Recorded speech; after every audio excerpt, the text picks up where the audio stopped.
Hello बच्चों, मैं Mrs Deen Lalbagh girls inter college से एक बार मैं फिर से सभी बच्चों का यहाँ स्वागत करती हूँ अपने लालबाग गर्ल्स इंटर कॉलेज के यूट्यूब चैनल पर। और क्लास 10 के लिए फिजिक्स का पहला चैप्टर प्रकाश का परावर्तन तथा अपवर्तन से आज मैं एक नया टॉपिक लेकर आई हूँ। टॉपिक का नाम है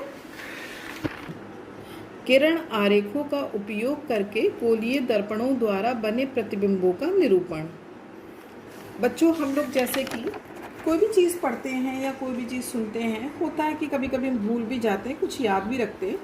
तो पुराने टॉपिक में हम लोगों ने गोलीय दर्पण क्या था, कितने प्रकार का था, ये सब चीज़ें सीखी थी, उसकी डेफिनेशन सीखी थी। लेकिन मैं इस टॉपिक पर आने से पहले थोड़ा सा जल्दी मैं वो रिवाइज़ करा दूँ कि हम लोग गोलीय दर्पण कैसे बनाते थे।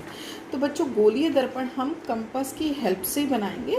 पहले हल्के हाथों से एक सर्कल बनाएंगे और जिस पोर्शन को हमें द्वारक बनाना होगा उतना आर्क लेकर के हम उसको बार बार डार्क कर देंगे। ठीक है, तो इस तरीके से एक फिगर बन के आएगा। जैसे ये आपका सेंटर हो गया, पॉइंट बना दिया, हल्के हाथों से आपने चारों तरफ एक सर्कल बना दिया और जो जितना हमें द्वारक बनाना है, दर्पण का द्वारक बनाना, उसको हम लोग क्या कर देंगे, डार्क कर देंगे, जिससे कि वो चीज़ पूरी हमारी क्लियर हो जाए। अब देखिएगा, जब हम पॉलिश बाहर की तरफ करते हैं तो वो हमारा दर्पण बन जाता है अवतल दर्पण, यानी कि कॉनकेव दर्पण मिरर। और जब हम अंदर की तरफ पॉलिश करते हैं तो चूँकि उभरा हुआ भाग हमारा परावर्तक तल हो जाता है, तो वो हमारा बन जाता है उत्तल दर्पण, यानी कि कॉन्वेक्स लेंस।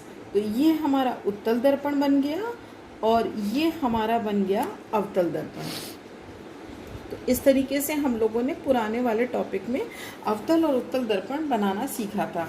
तो जल्दी से हम लोग क्या करेंगे, इसको एक बार देख लें जल्दी डेफिनेशन वाइज, क्योंकि वहाँ पर फिर हम जब बोलेंगे तो बच्चों को ये ना हो कि ये क्या था ये क्या नहीं है। तो जल्दी से देख लेते हैं। यहाँ पर ये हमारा दर्पण का क्या होता है, द्वारक, जिसे हम लोग M1 M2 से प्रदर्शित करते हैं। दोनों दर्पणों में मैं एक साथ ही बता दे रही हूँ, अवतल दर्पण में भी और उत्तल दर्पण में भी। ये द्वारक हो गया, अंदर की तरफ इसका परावर्तक तल है इसलिए अवतल बन गया। सो सारी क्रियाविधि अंदर की तरफ होगी, इसमें सारी क्रियाविधि बाहर की तरफ होगी उत्तल दर्पण में।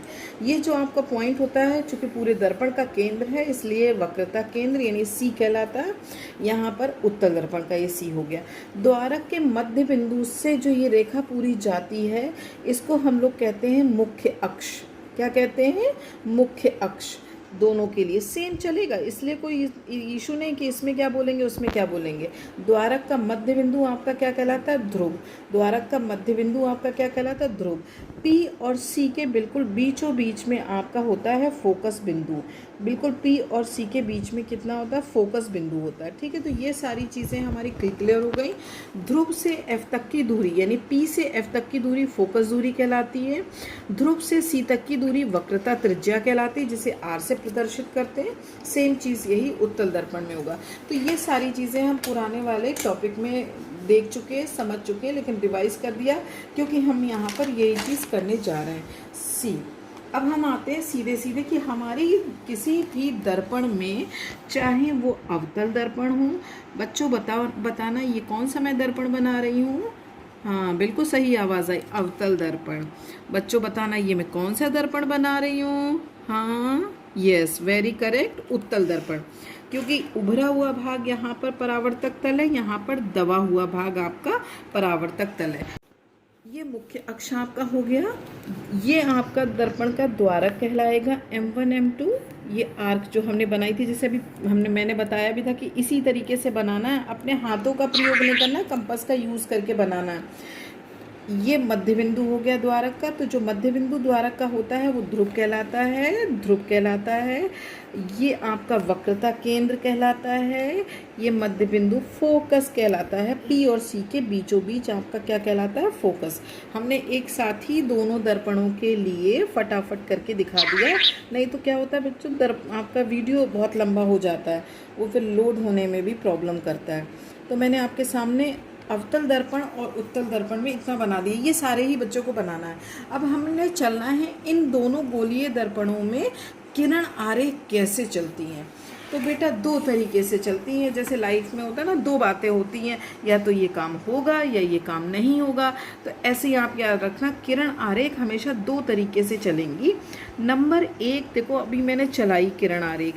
ये किरण आरेख को देखो बेटा, हमने एक एरो के द्वारा प्रदर्शित कर रहे हैं। ठीक, यहाँ ये तो मुख्य अक्ष हो गई आपकी, मुख्य अक्ष हो गई है ना। किरण आरेख कैसी चल रही है, एरो, इस ये आपकी पहचान होगी, ये रे है। ठीक, ये रे चल रही है मुख्य अक्ष के बिल्कुल पैरेलल यानी समांतर।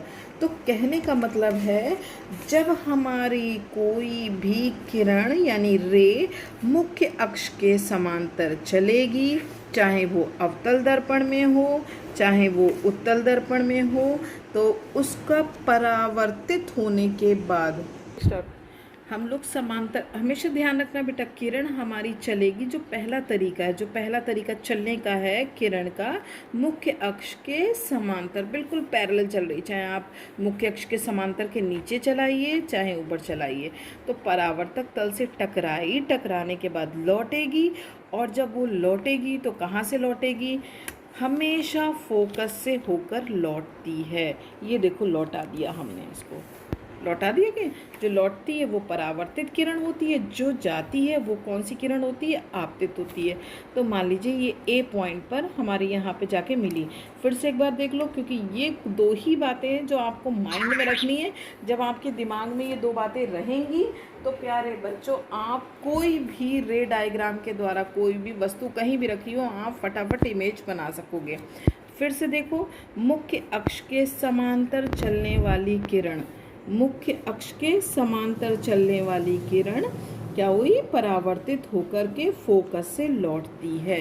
अब जैसे ये ऊपर वाली लौटी, ऐसे यहाँ पर ये नीचे वाली भी लौट जाएगी। देखो लौट गई, फोकस से लौटेगी हमेशा, ना लेफ्ट जाएगी ना राइट जाएगी। आपके मन से कोई नहीं काम होगा, सीधी सीधी बात है।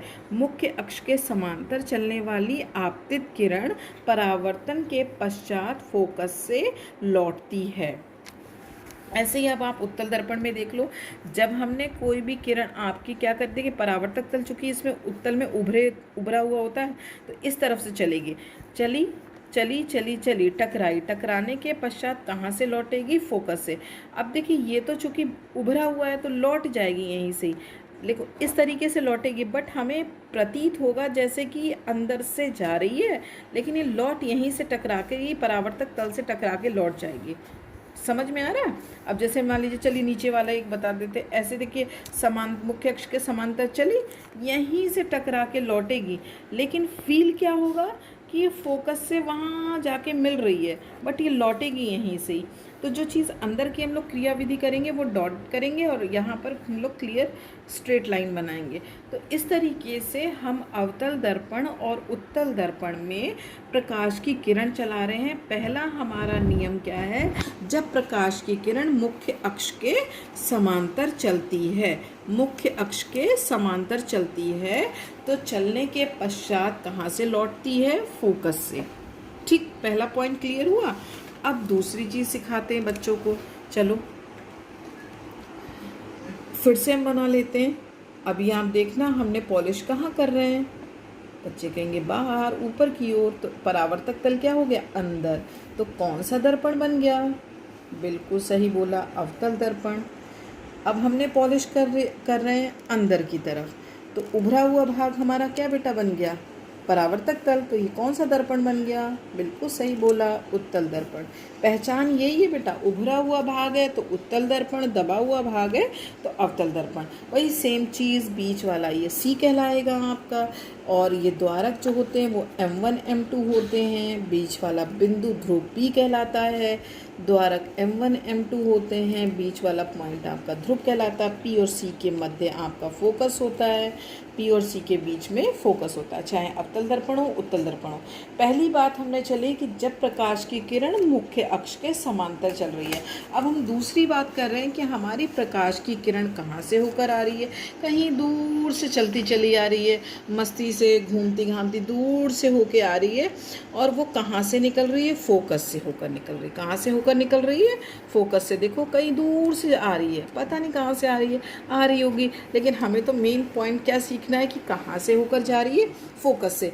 तो जब कोई प्रकाश की किरण कहीं अनंत से आती है और फोकस से होकर चली जाएगी तो परावर्तन के पश्चात वो मुख्य अक्ष के समांतर लौट जाएगी। यानी आपतित किरण यदि फोकस से होकर जाएगी तो परावर्तन के पश्चात किसके समांतर हो जाएगी? मुख्य अक्ष के। यानी अभी आपने क्या देखोगे, आप कहोगे अभी ये मैम ने क्या बोला था, देखिए सेम वही चीज़ है, बस ये विलोम है हो गया। जैसे कहेंगे ना सच का झूठ, झूठ का सच, उसी तरीके से मुख्य अक्ष के समांतर चलेगी तो फोकस से लौट जाएगी, फोकस से चलेगी तो मुख्य अक्ष के समांतर हो जाएगी। अभी ऐसे हम उत्तल दर्पण में देख लें, कहीं दूर से आ रही है प्रकाश की किरण, ये देखो आई टकरा गई, लेकिन कहाँ से आ रही है हमें क्या पता, हमें कहीं दूर से आ रही है, लेकिन हमें पता है कि जब कहीं दूर से आती है फोकस से होकर के जाएगी तो हमेशा जो परावर्तन होगा उस किरण का वो मुख्य अक्ष के समांतर होगा। तो कहने का मतलब ये है, एक बार फिर से देख लो, मुख्य अक्ष के समांतर चली, फोकस से लौटी, फोकस से आई तो मुख्य अक्ष के समांतर लौट जाएगी। अब हम लोग फिर से दूसरा, ये 2 पॉइंट्स मैंने आपको सिखा दिए, अब तीसरा सीखेंगे। ये अवतल दर्पण बना दिया था, ये उत्तल दर्पण बना दिया, ऐसे ही आप लोग हर एक बार में बनाओगे। अब प्रकाश की किरण चल रही है वक्रता केंद्र से। कहाँ से चल रही है? वक्रता केंद्र से। ये लो चल गई, ठीक, आपतित हो गई। अब यहाँ पर क्या होगी? परावर्तक तल पे टकराएगी, टकरा के लौटेगी। पिछली बार तो जब फोकस से लौट रही थी तो मुख्य अक्ष के समांतर हो रही थी, समांतर हो रही थी तो मुख्य फोकस से लौट रही थी तो मुख्य अक्ष के समांतर हो रही थी, मुख्य अक्ष के समांतर जा रही थी तो फोकस से लौट रही थी। लेकिन जब वक्रता केंद्र से प्रकाश की किरण आती है तो परावर्तन के पश्चात वक्रता केंद्र से ही लौट जाती है। यानी कि आपका चाहे अवतल दर्पण में हो चाहे उत्तल दर्पण में हो, मान लीजिए ये कहीं से अनंत से किरण चली आ रही है, वक्रता केंद्र से केंद्र पर आकर के टकरा के फिर क्या होगी? वक्रता केंद्र से ही वापस लौट जाएगी। तो इस तरीके से हमने 3 नियम सीखे, एक बार फिर से रिवाइज करिए। पहला नियम है क्या? कि जब मुख्य अक्ष के समांतर कोई किरण चलेगी तो फोकस से लौट जाएगी, फोकस से चली तो मुख्य अक्ष के समांतर लौट जाएगी, और वक्रता केंद्र से जब आएगी प्रकाश की किरण तो परावर्तन के पश्चात वक्रता केंद्र से ही लौट जाएगी। तो इन तीनों बातों का हम ध्यान रखेंगे। तो फिर हम अगले वीडियो पर आपको क्या दिखाएंगे? उत्तल दर्पण के द्वारा प्रतिबिंबों का बनना और अवतल दर्पण के द्वारा प्रतिबिंबों का बनना। तो बच्चों इन रे डायग्राम्स को आप फेयर कॉपी में इसी तरीके से बनाओगे, टॉपिक डाल दोगे, किरण आरेखों का उपयोग करके गोलीय दर्पण द्वारा बने प्रतिबिंबों का निरूपण। पहला पॉइंट डालोगे जब प्रकाश की किरण मुख्य अक्ष के समांतर चलती है, दूसरे में डालोगे जब प्रकाश की किरण फोकस से होकर जाती है, और तीसरे में डालोगे जब प्रकाश की किरण वक्रता केंद्र से होकर जाती है। और ऐसे ही आपको दोनों डायग्राम बनाने हैं, ठीक है। तो बच्चों मैं समझती हूँ कि आपको अच्छे से समझ में आया होगा। तो आज के लिए इतना काफ़ी है। Okay, bye bye, thank you.